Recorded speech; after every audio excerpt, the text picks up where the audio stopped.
Hey, Geekscapists. It's Tessa Markle and Carolina Alvarez from Femme Regard podcast. We couldn't be here live today with you guys, unfortunately, but we just wanted to say that we think this is an amazing cause that Geekscape is pairing with Big Brothers Big Sisters. They're such a cool organization, and we really hope that this charity live stream does a lot and raises a lot of money because it's a great cause. And we're so excited that you guys are tuning in today. And I know there's a lot going on today that you guys will get to be a part of. So that's really exciting. And we're just so grateful to be a part of a network that we love and that does great things. So thank you, Jonathan and Matt and Geekscape. And we're so excited for all the other shows to be on today. And we hope you guys enjoy it.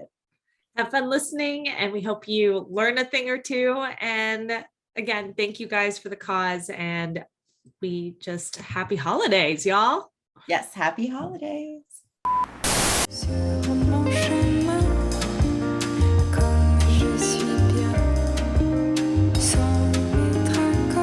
You are now listening to Femme Regard podcast with Tessa Markle and Carolina Alvarez. Femme. Hey, fam. We have another awesome guest for you today. Today's guest was referred to us by a previous guest, which we really love. And we love also when you listeners send us guests. I think we say this all the time, but we're really grateful because, you know, we have a ton of people that we follow and a lot of people that we want on this show, but to know that it's someone that you guys already care about and already want to hear from, like that's exciting to us. And we have never connection. We just love staying connected with like-minded individuals, and that like really help amplify our show. So yes, thank you, Miss Carrie Messina, who was a prior guest on our show. She's a brilliant acting coach and gets to work with amazing actors and talents such as our guest today. She is Dana Lynn Barron. She is an actress. She's also been a producer, and her movie is coming out in theaters, being the Richardos.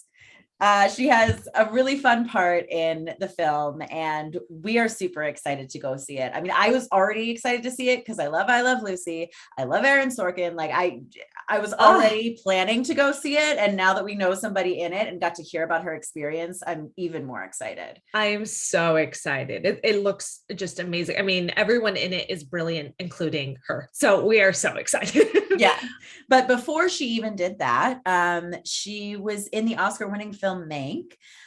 She has TV credits from Bosh, Shameless, American Crime Story, This Is Us, Criminal Minds. Like, this girl's been working, but she's been working hard at it for a lot of years before she really had the kind of success that she has now. And she's going to talk about that in this episode, which I love to hear. And, you know, it can be disheartening sometimes when you feel like you're working for years and not getting anywhere, but to see the payoff at the end is so rewarding. I love hearing those stories. Yeah, completely. I feel like one of the biggest takeaways for me was that she's just someone who really listens to her intuition and like keeps the eye on the prize. Like she knows what she wants and reminds herself of that. And it's not an easy journey, like you guys will hear, but that's just something that she just kept on doing.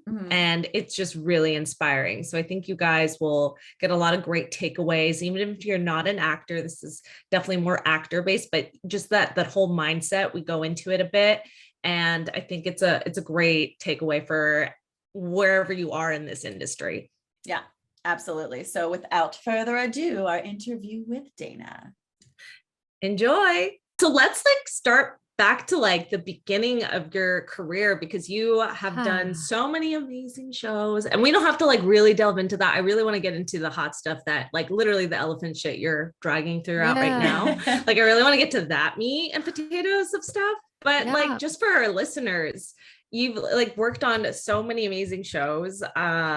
And I think I read somewhere that you got started, you were living in New York, Broadway. Well, I didn't make it to Broadway. I actually, if you don't mind, I want to go back further because I would love to, and certainly don't mind putting in perspective for maybe some of your listeners. I've been around a while, decades, and it's been a long journey, and shit is happening. And then the good kind of shit Good elephant shit. It's the one we want to step in for good luck. Yeah. But I started performing, in somewhat earnestly in my teens. I was a dancer before I was an actor, and started doing musical theater professionally when I was 16 was when I did my first show. I grew up in San Diego, and I did not come from a showbiz family at all. And here I am. And my sisters, I have two younger sisters, and we all danced. We all did all the things. And we were really good, all of us. We accelerated very quickly, but they didn't go towards performance as I did. But as it was, and since we were just in San Diego, and LA at the time was maybe 90 minutes away, not the 10 hours that it is now, traffic. I was in dance class with a few kids, including a young Mario Lopez and Taryn Manning, they were younger than me, so I wasn't close with them, but we were all there. Anyway, there were these kids who were auditioning and booking jobs in Los Angeles, TV shows, big Barbie commercials that ran for months and months and paid for their college tuition. Once upon a time, commercials did that. But anyway, so I had this yearning, like around 12, 13 years old. Like that was when I had the first thought, I want to do that, but I didn't really know what that was, you know? Yeah. I just wanted to be on screen. There was something about that, but my mother is not a stage mother at all. So what did I do? Because I'm such the go-getter. I don't know if my grandmother got it. I got an LA phone book. Phone books, everyone. Do we know what that is? what those are? And I just looked up agents and called them. I was like 12 or 13. And I was just calling them. I didn't know anything. And they were very kind, I remember, but they're like, honey, does your mom want to drive you to LA? I'm like, I don't think so. I'm like, well, you may want to wait. But that initiative you had to just want to figure it out at such a young age is really cool. Yeah. It says a lot about me. But yes, girl. Those are good quality. No, I mean, resourcefulness, perseverance, smarts, business savvy, the beginnings of business savvy, like that's definitely all very useful to have. Not completely necessary. I have some actor friends who don't have any business sense, and somehow they've done very well still, which is very lucky for them. Yeah. But I always was, I started reading the trades when I was 18. Variety was my go-to, and I was reading them. Or the production charts, I believe, were Hollywood Reporter, and that I'd look in them for the charts. But Variety was where I read my day-to-day, like who are all the players in the industry and what's going on. And I knew all these things, and all my actor friends did not. But so anyway, dancer, musical theater, but here I am, and I'm not going to show you a picture. Sorry. But, I know this is a podcast, but I was, how do we say it? I was awkward in that I was not, my external parts did not match my insides. Like I was this old soul in this young, and I had braces. I was not, I don't know what, I was just awkward. I was weird. I didn't fit in anywhere. Sounds like my musical theater experience. Yeah, but it wasn't. And it was in musical theater, but also like even at school, like I always felt like an alien. Like I don't fit in anywhere. I don't understand kids my own age. Like it was kind of rough. And I always got along. I was the youngest member. My first professional musical theater job was a regional production of 42nd Street. And I was 16, and I was the youngest member of that whole cast, all these equity members, experienced Broadway opera.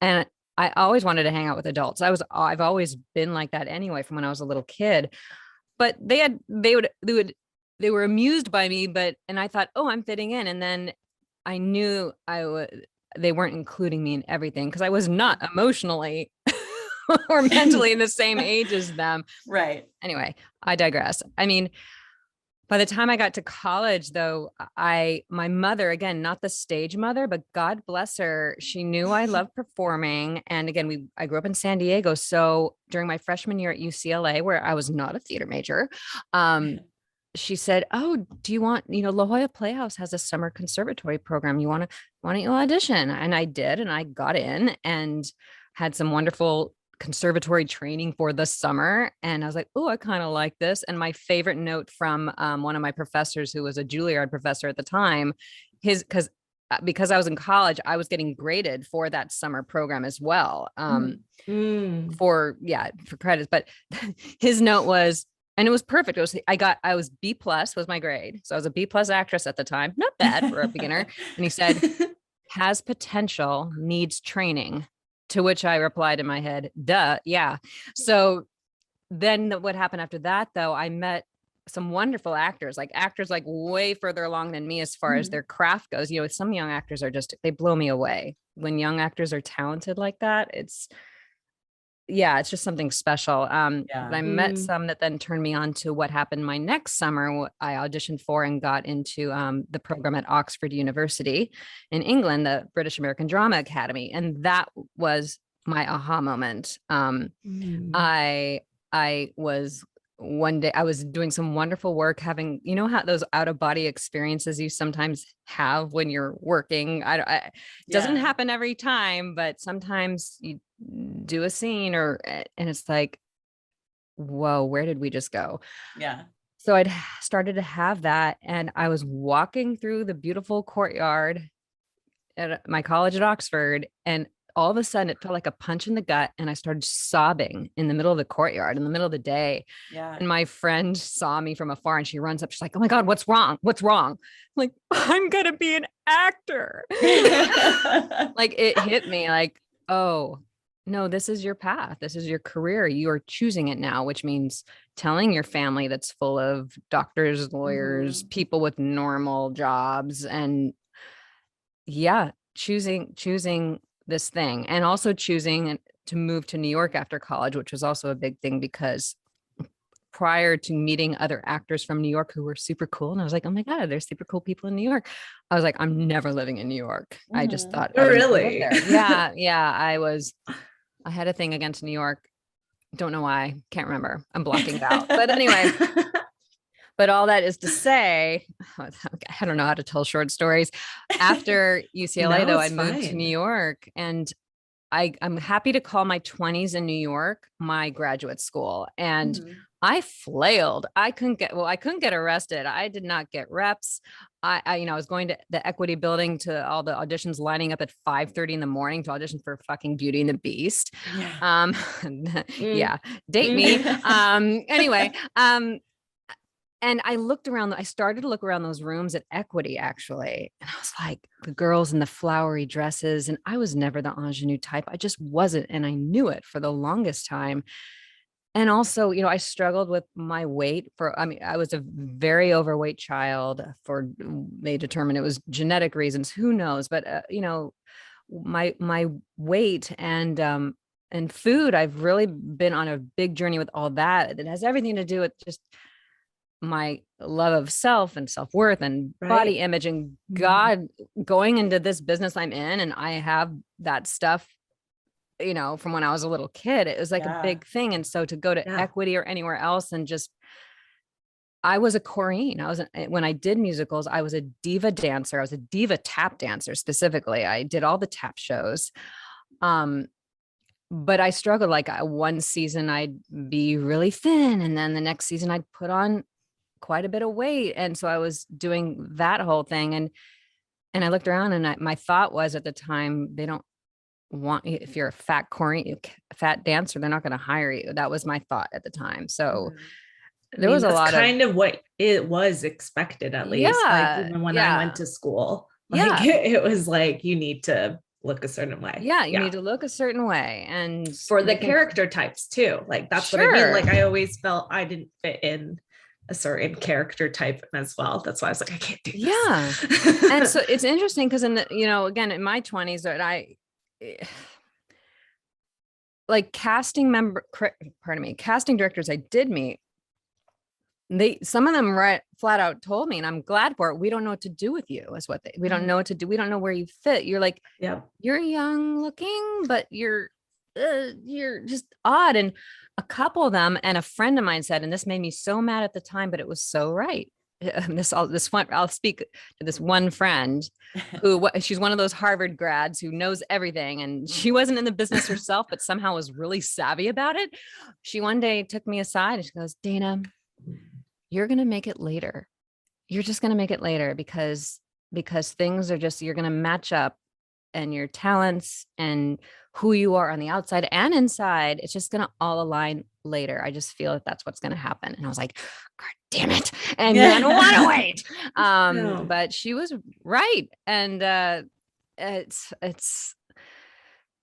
started producing films. I want to toss in there too during this time. While I wasn't being successful at all as an actor, I fell in with the indie film crowd and started running around New York. In New York, okay. Yeah, and making short films and feeling like I didn't know what I was doing, but people seem to always think I know what I'm doing for some reason. I have a look on my face. I don't know what it is. If you have that producer attitude, anybody will believe that you know everything. Yeah. And I will say my one regret, I'm so glad to have had that experience. It was really hard. And because though I'm a recovering control freak and perfectionist, it was really hard. Like I so wanted, it's just my nature I want to figure this out on myself, all by myself. I want to figure this all out all by myself. Yeah. Mm-hmm. Whereas if I could go back, I'd know, one of the things I would have loved to have done and just didn't is a mentor would have been nice. A producing mentor. Asking for help is hard. I was very stubborn. I'm going to figure it out myself, but ask for help when you need it. Yeah. And also do the ask, whether it's for help or anything else going on in your career, ask, because if you don't ask, it's always a no. Mm-hmm. So that was something I eventually learned. Wish I knew it then. And the producing too, like I always had the sense of, I don't know what I'm doing, which was true in a way. And I figured out a lot, but it's funny because I used to, when I came back to LA, eventually I nannied for some film people. And this one producer who worked at one of the biggest studios in town, I said to him once, I don't know what I'm doing though. And he laughed. He goes, none of us do.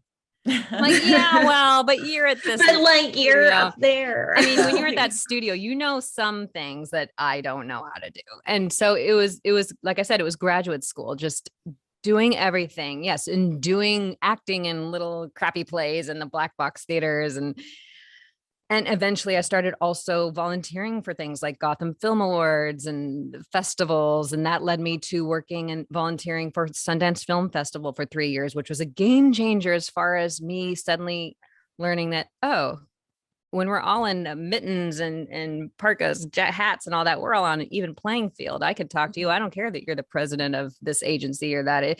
I got really comfortable with networking through my work at the festivals. So I highly recommend, if you haven't, get involved and participate, show up at these events. And especially if you're not so comfortable being in the crowds and talking to people. Yeah, that's good advice too, to not just attend festivals, but get involved, because especially, it's tough if you don't have a film in the specific festival you're visiting or just aren't working on anything at that moment. And you meet people and you feel like I have nothing to show for myself, which is never there's always something you can talk about, but that's how it feels. So if you're involved, then you've automatically got something to talk about. I'm working for the festival, or I have to tell you something, because that's something actors deal with so much, this shame or uncomfortability about, what do you do? I'm an actor. What have I seen you in lately? Or what are you doing now? And when we're in those periods, moments or whatever, where we're not working on a project or don't have something about to come out, it's just, I used to hate it. Oh, dreaded that question until finally, I forget how it happened, but I came up with my answer to it every time. What do you do? And I'd say, I'm a woman of leisure. I like that. If I wasn't doing anything at the time, I would just say, I'm a woman of leisure. I do what I want. Yes. And but it would shut them down because they wouldn't have any. They want to keep asking. They were like, oh. And then they'd be like, can I look up leisure? Woman of leisure, like Life of Riley. Riley is kind of my alter ego's name. So Life of, anyway, I know that it's weird, but it worked. It worked in New York. It was very good. Where was I? I don't know. Like my journey, right? Like I came back to, I was going to say San Diego. No, I didn't. I came back to Los Angeles in 2002. Why did I do that? Oh, because I was done with New York. Like it was just, I follow my gut a lot. My gut speaks to me. And after 7 years, I actually was coming back from one of my Sundance film festivals and was in the car from JFK into the city. And I was looking out the window when the skyline appeared. And remember how at Oxford, I said, I got that punch in the gut. thing. Yeah. Like it literally feels like that. It felt like a punch in the gut. And it also was like this thunk feeling, like a curtain coming down. And I suddenly went into this panic in a way, like I have to leave. I have to leave New York. I have to leave. I have to. And this was after 9/11, by the way. So it did or didn't have anything to do with that. It was time to go. And within 3 months, I was in LA. So it was kind of intense, and I probably made it more intense than it needed to be. But it was time to come back to California, where I knew I always intended to end up in. Still couldn't get arrested for a little while, but it was my 30s were the beginning of getting to know and like myself, truly. That's powerful. And it's really it's a big key to this whole puzzle. I have to be honest. Like yes, there are very successful people in our industry who have all kinds of self-loathing and just other self-worth issues. But I think that's why the people we see in our business who maybe look to be a bit of a mess and maybe don't treat themselves well, harm themselves, is because of that. So in that sense, I'm somewhat grateful that I didn't find success earlier when I was in such pain, really, and just truly not ready for it. Not liking them. Yeah, I wouldn't have been ready for it. I would have covered very well, but I would have gone home and I probably would have binged on food or something like that. So I came back to LA and just started, I don't know what happened. I was doing a play. I had become a member of a theater company here in town. And it was the first time this has happened. Actually, I was doing this play, and one of the fellow cast members, her husband was a producer on a big TV show at the time. And he said, I want to bring you in to audition, and brought me in for a guest star, my first primetime TV audition. Yeah. Have you ever gone on stage or just somewhere and felt like you swear your knees were knocking and everyone could see that your knees were knocking? So I felt like the whole, that's really, like, you're seeing I know. I'm exactly. Like, that looks a little weird. I gotta be guys, you can't see it, but it's literally just your hands banging together. Mine is always that I'm afraid they can literally see my heart beating in my chest. Or in your throat, like the heart and throat. Like, can't you see the outline of my heart? Like, you can see my vein bulging, can't you? Yeah. So I felt I was and I'm very hard on myself. Remember I said I was a perfectionist, control freak, all that. And I didn't have full belief and command of my work at that juncture, which I'll talk about in a second too. Please remind me whatever, it'll all work out. I'll talk about what I need to talk about here. But what was a blessing? So it was a really cozy room, by the way. It was a straight to producers session. They had a couch. It wasn't like just a cold conference room, which I used to, I interned with some casting offices, and their producer sessions would be in like big conference rooms sometimes, but this was like homey. It was really nice. Yeah. I left. Now it was really great that I had a personal relationship with that producer now, because you could do what you can't always do, which is ask the people, or even share honestly, which is what I did. I said, I was so nervous. I felt like I told him, I said, my knees were knocking. I so wanted to do a good job. He's like, Dana, stop. They really liked you in that room. So know that. And no, we did not see your knees knocking. So that was really helpful. That was a boost. And that's what set me on another path. Besides, I believe we're athletes. And so if we're not on set, we ought to be training and doing our craft however we can, in class, wherever you do it. Yeah. So I was doing that, but what I wasn't doing was working on, I realized, this is a mindset thing. And I started down that journey, which thankfully didn't take very long. I think my soul was just ready for it. Like, being afraid. Can you break that down? Like, because it can sometimes sound woo-woo, mindset, right? Yeah. Like, what is that to you? It kind of is, but I will share, and I don't mind naming this person because a lot of people may know him or know of him, a brilliant actor, but I was led to someone named Jack Plotnick, and he does this wonderful work with and for actors. And he did it for himself first, which is why before he did it for actors, he was doing it for himself. But frankly, it involved a shit ton of affirmations that I literally said over and over and over and over and over and over and over. While I was preparing for auditions, before auditions, in the waiting room, I wouldn't be looking at my line. His whole process was, in the waiting room, don't look at your lines. Focus on, I release and destroy my need to get this job. I release and destroy my need to do this right. Mm-hmm. Like, so mindset. Well, think about it, guys. It's woo-woo and it's not woo. I don't know what to say, but like, we all think about your vulture. I call it the vulture. Other people do too, but that voice, like, you get an audition. If you have any kind of voice that's telling you, you're not good enough, or they're not going to like you, or this is hard. Like, just the belief that this is hard. I want to toss out there, I'm name dropping. No, but I got to know the casting director, G. Charles Wright, who used to cast that 70s show In the Middle. And he's a wonderful guy. And I took a class of his a while back, a workshop, and he said something that I just grabbed and I've remembered ever since, which is just, although someone said recently, that's terrifying. I don't consider it terrifying. Just knowing that when you're in that room, and I know we're doing self-tapes nowadays, but when you go in that room with the producers, casting, whoever it is, like, for those 5 or 10 minutes, you're the only one who gets to play that role. Like, for those, you were playing that role. It's yours. Yeah. So enjoy it. Share, this is me in this world, in this story. Me, no one else. Yeah. I'm going to do what I want to do and then leave. Bye. Yeah. I love that notion of knowing for these few minutes, I'm the only one playing this part.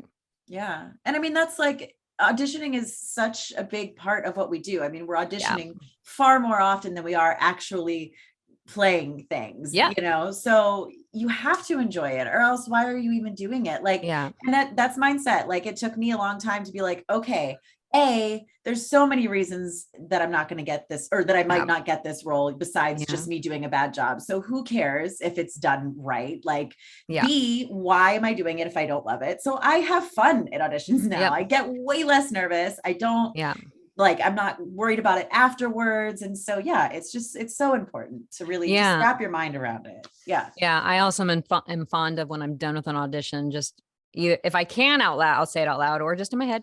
All right, next. Yeah. But it is, I don't know if I broke it down enough. I can try and maybe find a way to articulate, but mindset is, it's just about, if you catch yourself, if there's a voice that's negating anything about what you're doing right now, then that's something to explore, because it matters. I've been fighting that, just to be open. Like, that's something I really struggle with. And it Jack sucks. Plotnick, unless he changed his website, if you go on his website, there's one of the buttons that you can push has all the affirmations. So you can take what hits you and what strikes you as something that you want to work on. And I swear that really changed everything for me. And I was going to say, we can turn on the TV any hour of the day and see things where we're like that.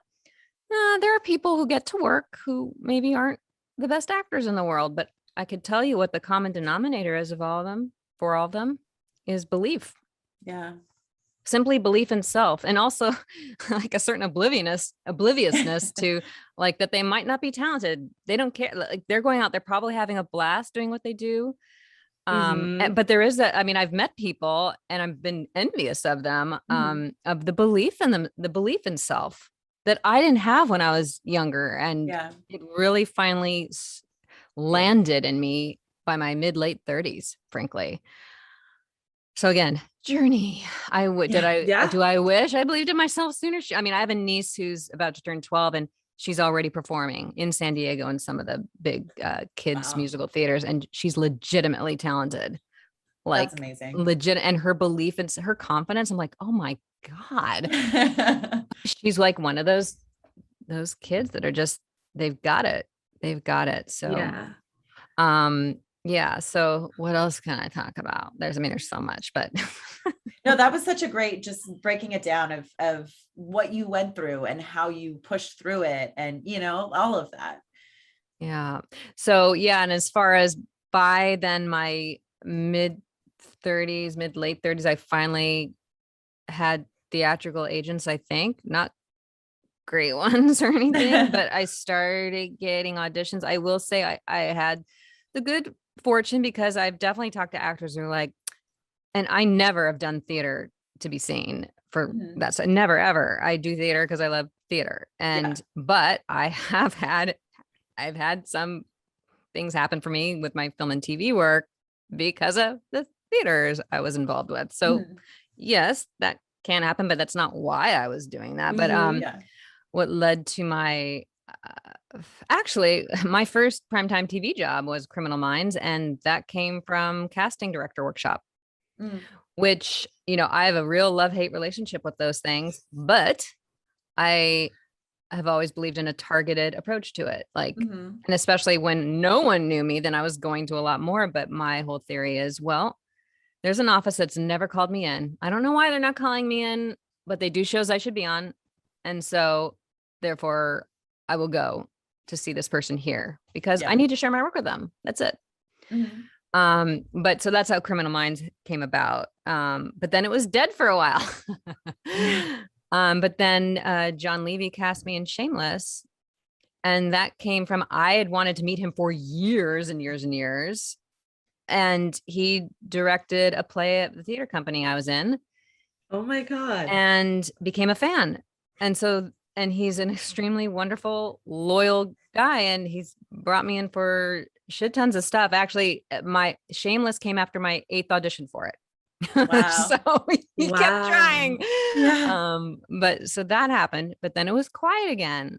And then fast forward to, I can't keep track. It's 2017, I think. I ended up on This Is Us, very like a small role that was practically not there at all, but yes, This Is Us. And then the big thing where I started to notice a shift just in the quality of, well, This Is Us was a very good show to book. Don't get me wrong. And Shameless was too. I mean, I would, yes. But I booked the assassination of Gianni Versace, Ryan Murphy's show. Yes. And that was a big deal. And what was interesting to see, I'd always sort of heard this, but I actually saw it. First of all, I started getting more auditions for FX shows. And also I started getting auditions in offices that were just bigger and ones that are, you know, on the proverbial target list. Like, oh, this is interesting. So I was saying, oh, when they see a certain quality of thing on your resume, this can happen maybe. And that led to, actually, this is funny because I didn't book this job, but it's still going to remain one of my highlights. I did a self-tape for, it's about to come out too, but they're doing another film of Macbeth that Joel Cohen's directing, and Frances McDormand and Denzel Washington are starring in. So I got an audition for it, which was amazing because I was like yelling for my agent to like, I have to be seen for that. I didn't know how, because because I read the trades, I'd known about it like when it was first announced. I was like, how am I going to be seen? And then the audition came, which was great. And then I got to go to the director's session and I read with Frances. Oh, that's amazing. So that was, looking into her eyes was that will always be one of the highlights. I hope I get to work with her, but that was very cool. But then I got Mank a few weeks later, David Fincher's film that came out last year. And then what happened? Oh no, Bosh was before Macbeth. Like again, these things, it's just, I say this only because not to list off my resume, but like, again, this is like just the last few years, guys. Yeah. Just the last few years, 4 years, Bosh, and then Mank happened, and then pandemic hits. Yeah. Everything's on pause for a minute, but everything's on pause. But then everything was on pause, but I was very blessed. I do voiceovers as well. And one of my campaigns that I'd done in 2019 and I thought was just done, suddenly it's running again. And then they want to do some new spots. And so I was like, that was definitely a blessing during that time. And then beginning of this year, I'm sad the show didn't catch on, but I got a sweet little recurring role on Rebel, Katie Seagal's new show on ABC. And then a few weeks after that, I booked Being the Richardos, which is about to come out. Yeah. Aaron Sorkin's. And I have to share this just because I want actors to know this is possible. Okay. I guess I didn't think it was, or it happened to other people, but So I'd never auditioned for Aaron, never met him, nothing. Right. Now I will say Francine Maisler, the casting director, she'd become a fan a few years ago. So that was helpful. Yes. But Aaron didn't know me. Okay. Mm-hmm. So they were self-tapes, right? Do the self-tape. Felt really great about it. It was like right in my wheelhouse. I just knew what I wanted to do with it and I did it. And then I did something that actors should never do, but I did it anyway, because we're all going to do it sometimes. It's okay. But I waited by the phone because I felt so strongly about my performance. I'm like, I have to get a call back at least. That's just how I felt. I'm like, there's no way I have nothing. And I was actually, when you cause your own suffering. I was, but that's what I mean. Like, I'm ashamed to say, but it's okay. I'm like, I'm patting my shoulder right now, guys, in case you can't see me, but because I was being really hard on myself because I knew that what I was doing was ridiculous and hard and causing me to suffer and not feel good. And frankly, making me sick. Like, why am I not hearing? Why am I not hearing? And my manager, who's wonderful, is like, just, if it's in the stars, it's going to happen. Just take it easy. And it took, it was a Thursday night. I was talking to a dear friend of mine. I call her, she's like my third grandma. My other two grandmas are no longer here, but she's known me since I was 18. And we were talking and I share everything with her. And she's like, she can become very stern, like a school marm, and like put me, she's a former nun too, by the way. Oh, wow. And it's not, I don't know why that's relevant, but anyway. I went to Catholic school growing up, so I understand. All right. No, but she's also woo-woo. Like, she was the former nun who left because that wasn't ultimately her calling, but she knows how to, like, she's hard on me on the best of ways. And she's like, Danny, you have to stop. Let it go right now. And I'm sobbing. I'm like, because I knew the truth. Like, you have audition and to the best of your ability, let it go. That's why I say next. It's hard. It's not always, especially with an opportunity that you really want and you feel right for at your core. Like, So wait for it. So Thursday night, this happens. I'm sobbing, but I truly actually, when you just finally feel that you've let something go, I actually did. I was ready. I was tired of feeling like shit. I really was. The next morning I got the offer. Of course. No callback. No, but I was like, you should have seen me. I'm like, wait, don't I need a callback? Doesn't he want to give me notes? Like, I'd never had that happen. Certainly not on a big ass movie like that. Yeah. I was cast off my self-tape for a major feature film. That's impressive. So that was outstanding. And then, I shot for it was like 11 days spread out over a month last spring. And most of my work was with Javier Bardem. So I was, I want you all to know, for when you work with him and or meet him out there, you're not acting with him. I felt like I was flying. And he's lovely for all the, these wonderful roles we've all seen him in. Yeah. He's really fun. And he's kind, he's warm, he's generous. He really elevates everyone. And Nicole and our characters didn't have like direct interactions, but she was amazing too. I mean, as far as a leader on set and just watching her work, like I remember my first week and the first time I saw her in costume, we were shooting. So my first time seeing her was her making an entrance, and I had to stop myself. I almost started bawling because she looked amazing. She sounded amazing. And she did this gesture because I'm a fan of Lucy, Lucille Ball, and I Love Lucy. And she did this simple gesture and it made me almost break down crying. Like, it was just really cool. And Aaron is a wonderful director for actors. He's so simple. His direction is so, if he gives it to you, and he does give it, but like simple. There's a scene in the film where it's just one simple line that I say. And I, do you ever hear yourself talking and maybe not even just acting, but even in life, but like, you hear the words come out of your mouth. You're like, oh, I shouldn't have said it that way. That was a little, so I said it with a little too much, what's the word? A little too much seductress in it. I totally didn't mean it. There's none of that going on. Okay. I'm just Desi Arnaz's secretary. I do my job. So I heard it when I heard it, and Aaron called me over. Hey, Dana, come here. He's like, it's just business. it's just business. Yeah, got it. Yeah.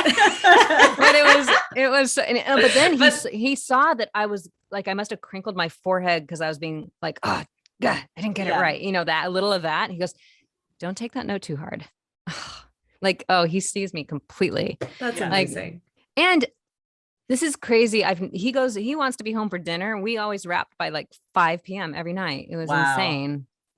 So he works very quickly, but he also gives the actors, like, if they need another take, like, it was just fun. It was just, I don't know. I just want more of that. We all do. I know. It felt like I was also doing a play in a way because I enter and exit all my scenes so much. I felt like I was always in the wings, coming and going. So it was just really fun. I don't know. I feel very, it's been an incredible little ride, especially these last few years, but it's been a marathon. Lest I repeat myself, I don't think I've said it here, but I have, when I talk to others about these things, like, this is not a sprint. It's definitely a marathon. It's a journey. So if you're an actor, you're an actor. And sometimes we do need to check. I've checked in, like, do you really want to keep doing this? Mm-hmm. And if the answer is yes, well, there you go. But if you think, well, I could work in an office, that'd be fine. Like, I've been offered jobs. I used to temp. My day job used to be temping. So in New York, I worked for Miramax, and Scott Rudin I worked for. I have been offered jobs at these places. I worked at Warner Brothers out here, 20th Century Fox, Miramax also for a little bit when I first came out. I was offered jobs, and it was really interesting. At Scott Rudin's, actually, I thought for a second, because that would have been a very interesting place. I liked the people I was reporting to were great. The people who worked in the office were great. Yeah. He's difficult, obviously, but the people I worked with were phenomenal. But I knew I'd have to give 200%, and I wouldn't be acting. Yeah. Most likely. I mean, who knows? Maybe that was short-sighted of me, but also in my awkwardness and just my lack of belief, starting in my teens, really, I was like, when it came to a spotlight, that's okay. I don't need the spotlight. And it was a lie. Really, it was a lie. But I knew that people didn't see me. Like, you're an actor? You don't look or seem like an actor, which is fine. You don't have to look or seem like an actor. But I didn't exude anything to them. But I was smart and capable. Yeah. And I could have run a studio. That's what people think. Yeah. But if you don't want to run a studio, that's a whole nother thing. And I did not. So I'm glad that I didn't say yes to some of those offers, because it would have been a different path, and it could have been a very enjoyable and fulfilling path, but I'm an actor, God damn it. And sometimes I'm like, God damn it. But I don't want to be, but I can't be anything else. Yeah. Well, because it's hard, because I'll be honest. I mean, and we all definitely all go through this. Like, I haven't booked anything since the Richardos, and it's frustrating as all hell. I felt very sad at certain periods, and frustrated and disappointed, because, our job is the auditioning, right? And I think we audition, and the bookings are definitely the icing on the cake. And it's the work. I mean, I earn a living doing that. But when you're not working for several weeks or months or years at a time, I've talked to veteran actors who you'd recognize from being series regulars on shows. When I've confided in them at various points in my career, they've shared, like, some of them have gone through like years of practically nothing going on. It can be scary. And so that's why we need to have the side hustles and other hands in other pots, investing your money when you can, and being smart about all that. It's okay. The day jobs are just the day, that's just the job we do, so we can do the career, build the careers we love, and do the things that are meaningful to us. And had you, like, in your 30s decided, like, this isn't, like, I'm doing okay, you didn't see, like, where you could go and stuck with it, then you wouldn't have had the recent years of success that you've had. Yeah. There was something compelling me. I absolutely was compelled to keep going. I'm like, I'm not done yet. And again, back to my friend, there was a friend, and it was like, I forget, she might've even been head of ABC casting at the time. Like, there were two people who I just very clearly remember saying that I was going to hit later. Mm-hmm. And so, in my 30s, that's not later enough. I just felt like that's not later enough. I'm not there yet. Yeah. This later they're talking about, they mean which later. Is, almost sounds like, especially in this industry, and it's annoying as hell, but like, yeah, you're told like in your 30s, like it's gonna be rough. It's, well, you can believe what you want to, sure. That's what you can be practical and know that, there are certain, I resist using the word reality, but fine. You want to believe there's less work when you're over your 30s or over 40s or over 50s or over, believe what you want, but a belief, I'm quoting Abraham right now. Forgive me if you guys don't know who Abraham is, but a belief is just a thought you keep thinking. So stop thinking it. Yeah. I added that. Their thing is, a belief is just a thought we keep thinking. Yeah. So back to the mindset with auditioning, if we're struggling with the thoughts the beliefs we have about ourselves or the audition process or the people we're auditioning for, they're evil. No, they're not. They want us to be the one, Right. Right. Their job. No, they do. They really do. Yeah. I've seen it. So with regard to age and all that, I mean, if anything, I'm living proof. I'm about to be 50, guys. I don't look it. I'm told. Yeah. Hot damn. No. Girl, most of the women I know, she looks amazing. My skin is glowing. No, I mean, most women I know these days, because we care for ourselves and, with the exercise and food, just different from our mothers and our grandmothers and our great grandmothers. Yeah. Most women I know do look younger than their age. I actually, my body's in the best shape of its life, frankly. And I feel, and also I fucking know myself. Yeah. And if you don't like that, I'll tell you where to stick it. I don't care. Guess what? Because I do have other things to do. If this all doesn't pan out, however, I mean, I have big vision. I'm not done. That later is still later as far as, I could be 89 or 90 when I'm done with all this, but, that's grateful. What keeps you that's actually what brings, I think, like youth and rejuvenation and like all of that is having all of that, like, because it's like you like, otherwise I feel like it's so easy to fall to the wayside of depression and like not having that purpose in life. And some people lose that, especially in the industry. That's so tough.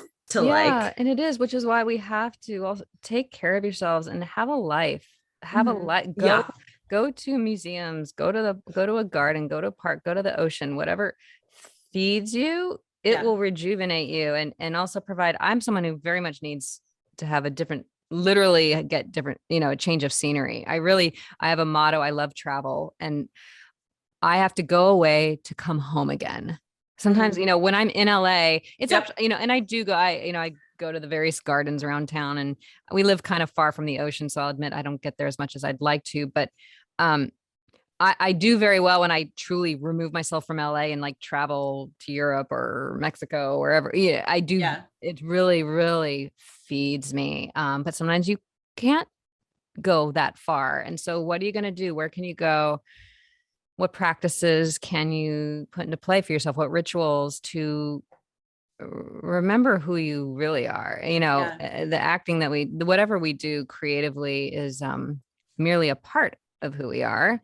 Mm-hmm. Yeah.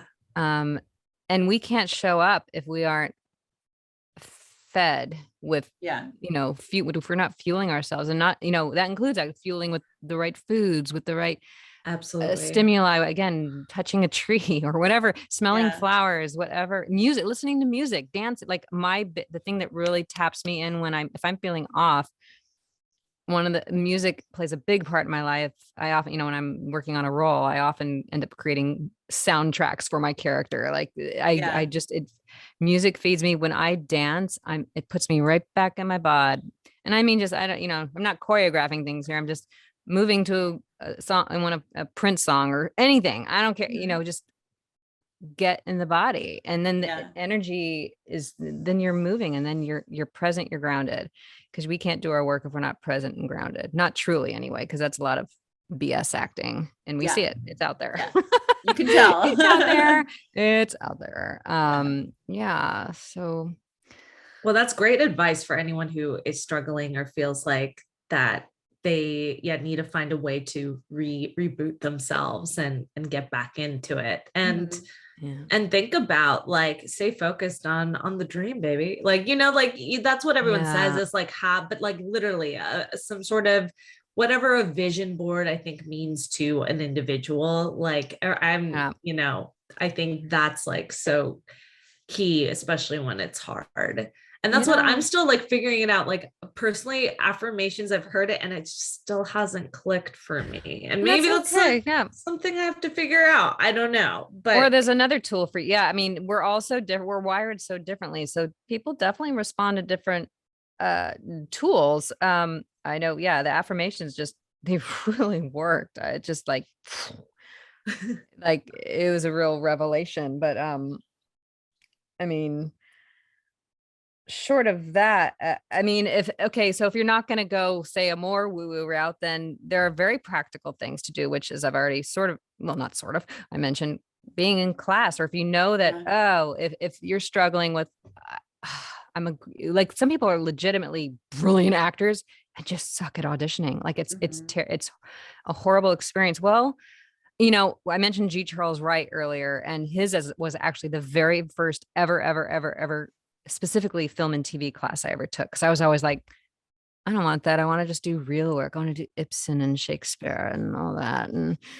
But hello, if I'm not having success yet, there was a disconnect. There's something not comfortable.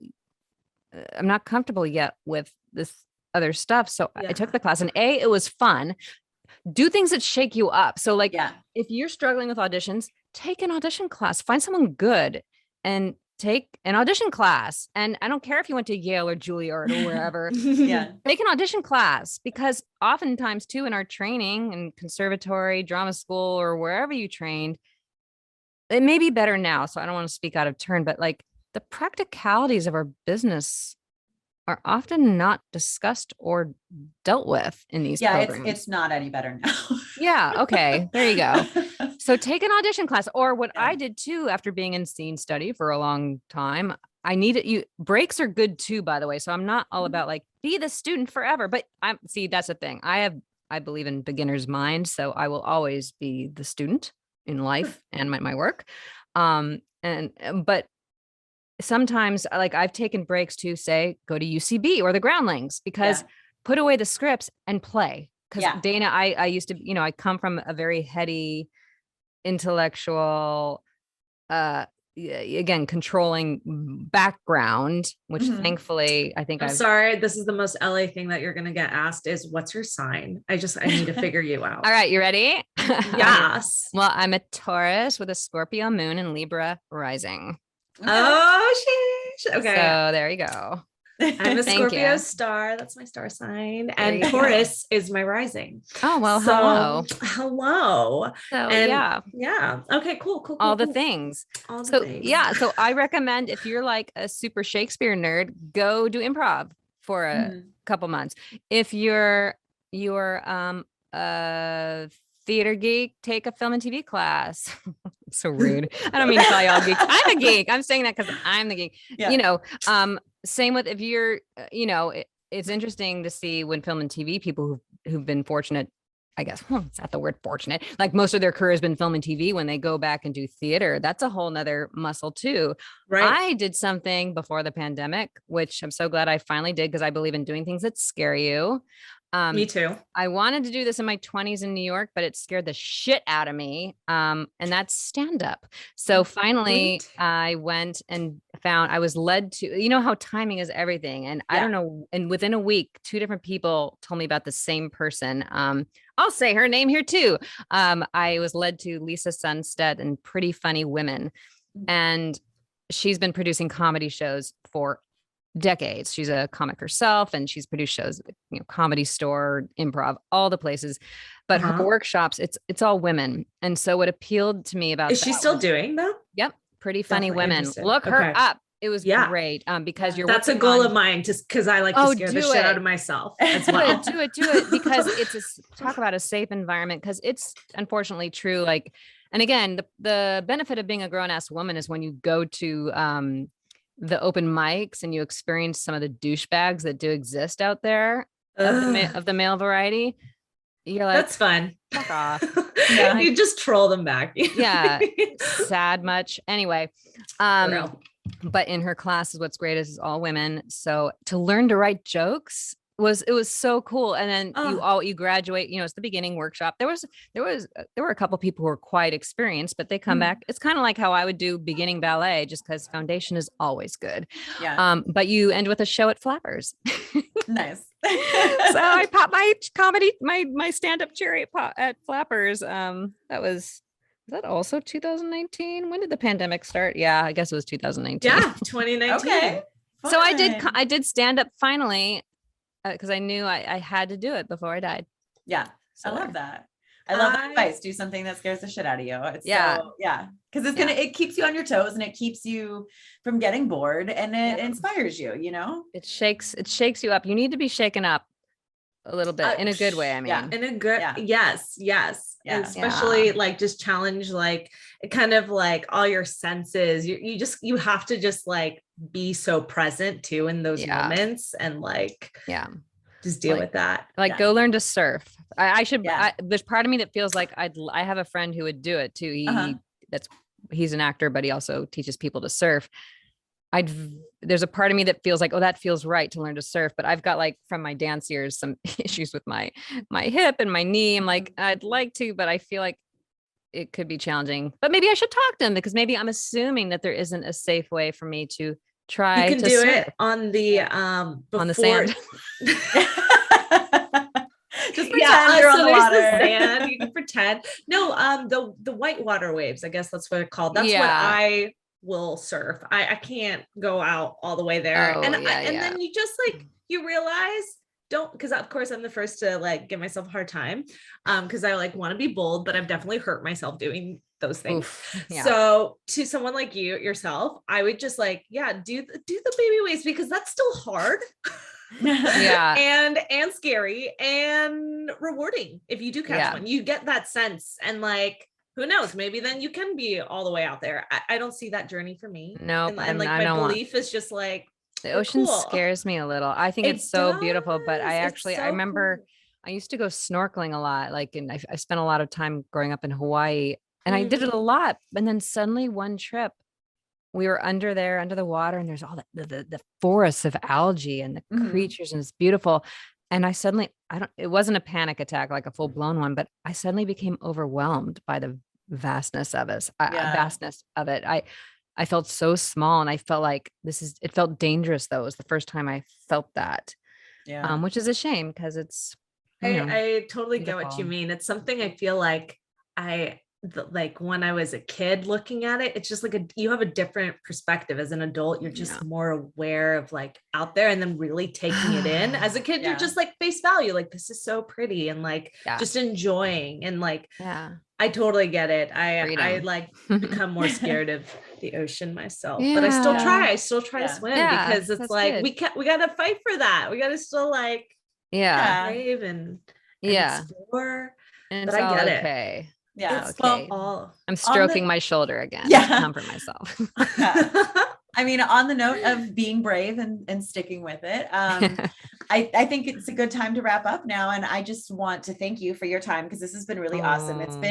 I like hearing stories from people that have been in the industry for a long time because it keeps us motivated, like, I mean, I'm in my early 30s. I've only been doing it out here in LA for less than 10 years, but it's like, it already feels like, oh my God, when is this going to get easier? It's not going to get easier, but like, so it's inspiring and it's really motivating to me. So thank you for that. Good. You're welcome. I'm really excited to see Being the Richardos. I was already excited to see it before we even got to meet you and hear about you. So now I'm extra excited. So fam, we're going to be check that out. cheering you on. I'm like so excited, girl. Yay. And just getting to know you, like it's going to be really fun watching because I'm like, we don't know you, but we know you. We got to get an insight of you today. You're part of the Femme Fam now. Yay. I'm so happy. Yeah. No, seriously, especially like a woman is yourself, being it, like, I love just your mentality throughout your whole career. It's really, really inspiring. Like, definitely you're someone I would look up to. And I do look up to now, like just hearing your journey. So yeah, we're here to champion you on. Welcome to the Femme Fam. Thank you. I'm honored. Yeah, it really puts helps us like know, like, we can continue on. Like there, you know, everyone is ready when they're ready for it. And can I just say something? And before I go, like, if you're whatever kind of creative you are, if you're an actor, you're an actor. If you're a writer, you're a writer. It's hard because I call them civilians. When we're not famous, civilians like to call us aspiring or this or that. No, if you're acting in any way, shape, or form, you're an actor. Yeah. You're not aspiring. Okay. And so just know that. And yeah, I am an actor. And yeah, I do a catering job now. You know, I do that and I do this. I worked in an office. I nannied. What else did I do? I don't know. Things. Whatever to provide so it served the greater purpose. Yeah, exactly. Thank you. That's exactly that is like what I tell myself every day. And it's like, true. And you'll know, I mean, connect with your heart and soul will speak to you. Watch out for the brain, the third eye is okay, but the brain, I'm working on this to this day. It'll be a lifelong journey, frankly. When my brain likes to try and take the driver's seat, it was in the driver's seat for a long time. And I've been kicking it to the back seat now. and I have to remind it now and then to shut up. Yeah. Because my heart, it's powerful stuff. Like our higher selves do know what we're meant to do. And so we have to just get quiet sometimes and take a few breaths and listen to what you need, what you want in this moment and going forward, and try not to look like I have a hard time with looking 10 steps ahead. I really do. I struggle with that a lot. Yes. Yes. So it's real, but soothe yourself, like notice it and go, okay, it's okay. How about right now? What's the next best step right now? Right. Totally. That's like my mantra every day. What's the next? There's 2 mantras actually I'm working with right now. Okay. Not affirmations. Well, I call them mantras. It's safe for me to let go of knowing. It's safe to let myself not know. Yeah. And then I ask, so what's the next right step? Nice. That is so hard. I know it's great, but it's an extra. You could do it for 5 minutes. Play with that. Yeah. No, and start small. That like makes those mantras make sense to me, because that is what I struggle with the most too. Being like, always, my brain does take over a lot of the time. Yeah, it lies a lot, doesn't it? Our brains lie a lot. The brain, the mind is yapping away. That's the vulture. That's the parrot. Whatever you want to call that thing. That's like talking, and trying to convince us that we should be keeping busy. We should be doing this because so-and-so's doing this, all the shoulds, blah, blah, blah. Yuck. Of course. Yeah. But it's your life, your journey. Yes. And everybody's different. Yeah. Oh my God. Well, last but not least too, I want to make sure that we get our listeners, any of your social media and stuff like that you want to share. Yeah. Well, basically everywhere I'm Dana Lynn Barron, and I'll spell that because there's fewer letters than you think maybe. So I'll be honest, I'm mostly on Instagram. I'm not loving the Facebook really, but it's Dana Lynn Barron, and that's DANALYNBARON. So there's only one N in Lynn and one R in Barron. Some people like to add extra ones. But so it's at Dana Lynn Barron at Instagram, on Facebook, on Twitter, on YouTube. What am I forgetting? Anything? I have a website, danalynbarron.com. I have my voiceover site, dlbvoices.com. I think that's it. Is that enough? And I'm on IMDb. You can look me up there if you want. I was going to say she's on IMDb. Dana Lynn Barron. Go read through her trivia. There's some fun stuff in my trivia, I think. Nice. Isn't that always fun? It's just like, what did people like source? Like, that's when I'll know I made it. It's like when someone finds this random ass fact about me, like probably pulled it from this podcast. Like, did you know? Probably, she's missing a pinky toe. Anyway. I'm not, let's be clear, I'm not missing a pinky toe, but someone is. Right. Anyway. Someone is, maybe. Oh my God. Awesome. Well, we'll definitely plug so you. Much. Yeah. Yeah. And keep in touch. Honestly, like we love keeping in touch with our guests and hearing when they do new exciting things. So well, and likewise. And I will say, lastly, being the Richardos, in case you didn't know, is in theaters on December 10th and on Amazon on December 21st. Amazing. Yes, go check it out. Enjoy it. Yeah. Thank you, Dana. Thank you both so much. I had a great time.